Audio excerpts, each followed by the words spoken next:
North Korea. We've all heard about it, and we've all been curious to know the ins and outs of what goes around in a country. Today we'll be talking about Islam and the presence of Muslims in a country where religion does not exist officially and faith is only a superstition. Islam was first introduced in the Korean peninsula in the 9th century through Middle Eastern merchants and traders.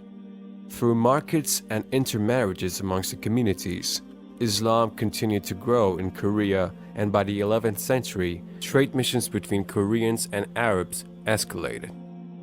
Considered a historical revolution, Arab immigrants that stayed in the Korean peninsula built a mosque in Kaesong, a city in North Korea. Around 1270, when the Mongol Empire took hold of Korea, its multi-religiosity was well integrated into the peninsula, hence the Muslim community grew. Ramadan ibn al-Adin was the first named Korean Muslim, and he died in 1349. His existence is known only for an epitaph in the cemetery of the Waishang Mosque in Gwangju, although it is unclear whether he was of Korean ethnicity.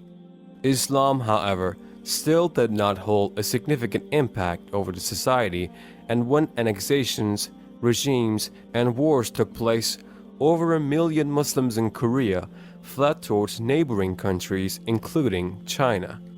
After the country's liberation in 1945, most of the migrants identified themselves as convert Muslims, having been introduced to the Muslim communities in China. The following decades have posed increasingly difficult for Muslims in North Korea as strict policing on faith is implemented across the country. Though North Korea highlights allowance of religious freedom in its state's regulations, the strict air around North Korea and its unsaid agreements say otherwise. Practicing religion, let alone Islam, is deemed impossible in North Korea despite the construction of Al-Rahman Mosque in Pyongyang by the Iranian embassy, the small-scale celebrations of Eid al-Fitr, the church and temple establishments in isolated areas of the country. Most citizens have stated that all places of worship established in North Korea are fronts for foreigners and tourists to keep the act of allowing religious freedom alive. In true fact, believing and practicing any religion in North Korea is extremely difficult. Faith is defined as a superstition, and most songs and national music played in the country label the supreme leaders, Kim Jong-un and Kim Jong-il, somewhat of a godly figure. Today, according to the Pew Research Center, there are an estimated of 3,000 Muslims in North Korea, which is a significant growth from the 1,000 in 1990.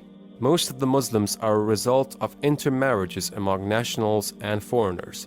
Some of them are housing in North Korea for studies, and some have arrived as merchants and traders from developing countries like Pakistan, Iran, and Turkey.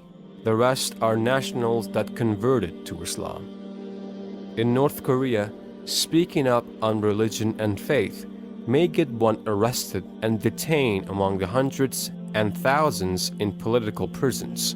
However, practicing the religion silently is a learned skill and a master craft of the North Koreans.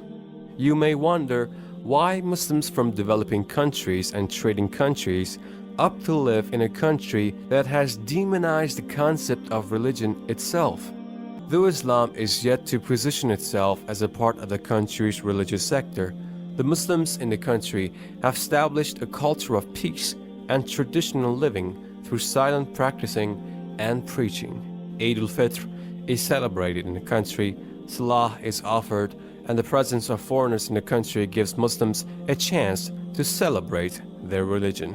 The dictatorship in North Korea, its rules and regulations may have demonized it among the world, but knowing the positive aspects of the country help us all realize the importance of being aware.